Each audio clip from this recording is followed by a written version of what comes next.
Hello and welcome back, ladies and gentlemen, to another historical humans heritage. And today we are going to north of the border. We're going to the land in the north, the Great White North. We're going to Canada, where Yeah.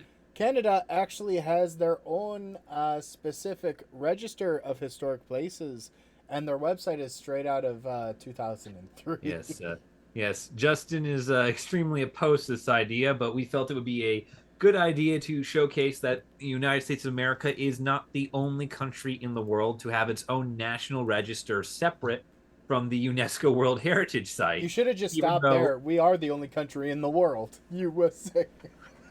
yes, so we decided we'd come on up and show everyone the Canadian Register of Historic Places.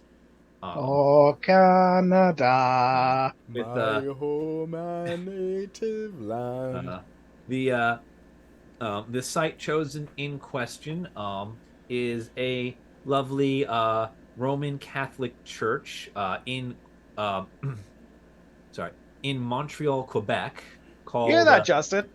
He said Quebec. Oh, not Quebec. You know what they say in, about Quebec? in Oh, I hear there's Montreal good fishing in in, Quebec. in Montreal, Quebec, where my family is from. You would all it's be a silent. Oh, Quebecois. so Colin knows It all is called. about the good fishings in It is. Quebec. I will kill you all slowly if you do not let me get through this. I know I don't. I know it's an unprofessional thing for me to say. I know we don't say it a lot in this channel, but they have been It's because at me you're a all the time. Quebecois. Anyway, Quebec. anyway, the site in question we decided to show off for our little dip into the Canadian Register of Historic Places is none other than Saint Joseph's Oratory of Montreal. Depicted here, it's a lovely, lovely Catholic church. It's very beautiful, and it is on the nat is it considered a national historic site of uh, of Canada for largely reasons of architecture and tourism. Actually, um, the architecture itself is distinctive, specifically with its dome Oh, we and gotta love a good dome. We do and love the Dome. yeah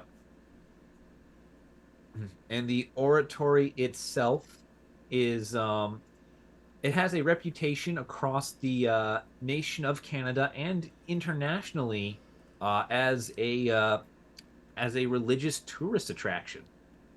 It is a reason that people come to Quebec is to see this church. It's a religious tourist site.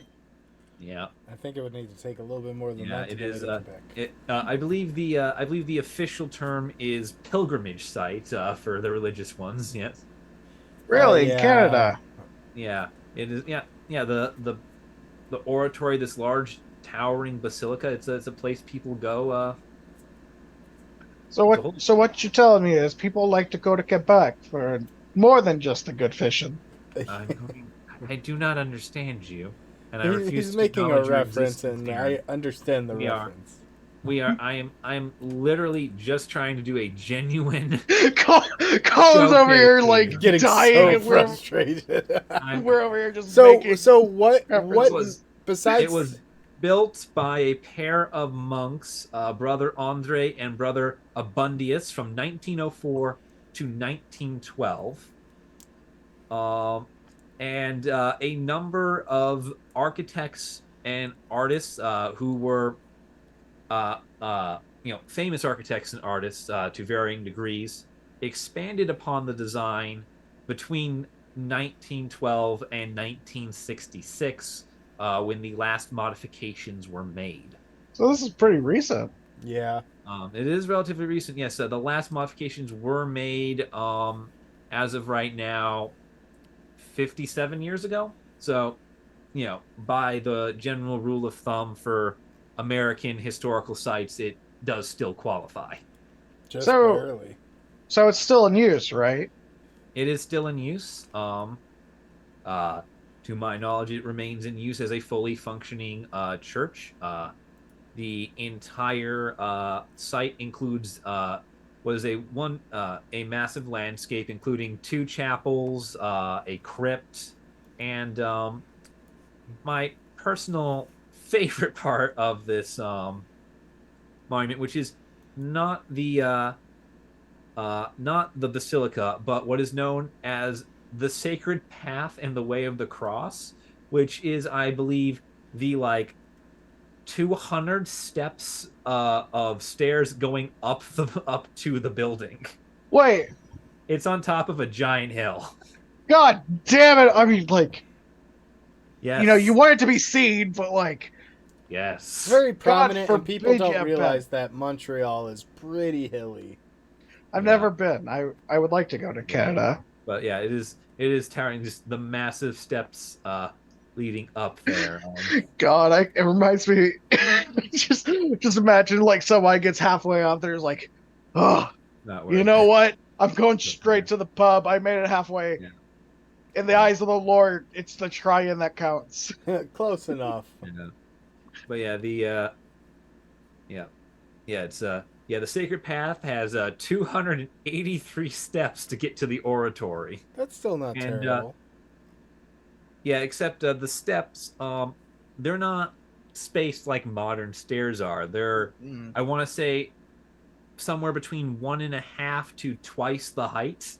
Oh So God! you are high stepping up these stairs. You know what? You It know is what a this reminds me steep of? incline. It reminds me of the steps in the Colosseum when you get higher up. Yeah, in order to save on the space needed to get to the place you are going, the steps just increase in gap. Oh my God! I felt like I was really getting my Yeah. leg day in on Yeah, that. you basically, every step is effectively a full yoga lunge. For a God, lot those of these people's places. calves must be amazing. Yeah. Yeah, them And, glutes.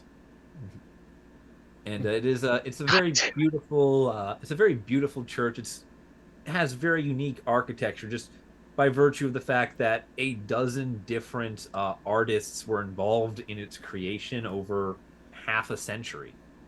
And I mean, so the fact that it's a giant basilica on a hill.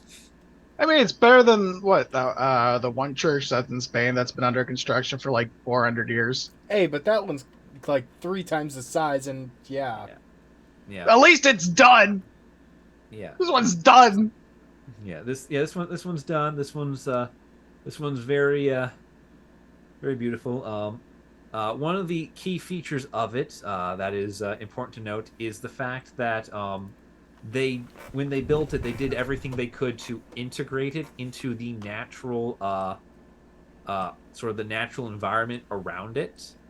You'll notice if you look at a lot of road maps, there's not a lot of roads going to and from or even around this basilica, and it directly overlooks alongside both Summit Woods and Mount Royal Park. So it is right adjacent to a lot of nature. And by adjacent, I mean there is a massive thoroughfare between it and the park, but still. I mean, it's a very classic idea of a Roman Catholic church, like being set, like an actual church being set up. Yeah. The base of the design is a basilica, which is the classic Roman church. Yeah. I mean, like, again, I would love to visit it. However, give me a bit. Those steps will, in fact. Yeah. I'm gonna get passed by like some old Quebecois lady who's like just like trucking along. I'm over here dying on step 40. Listen. My grandfather admits to those steps being very hard to climb, and this is a man who lost part of a finger, looked at it, and said, "Oh yeah, I guess that happened." But yeah, I mean, I did that too. I think that's a great point for us to wrap up on today's episode. Thank you guys for watching. If you enjoyed it, drop a like down below and leave a comment letting us know where you would like us to talk about next.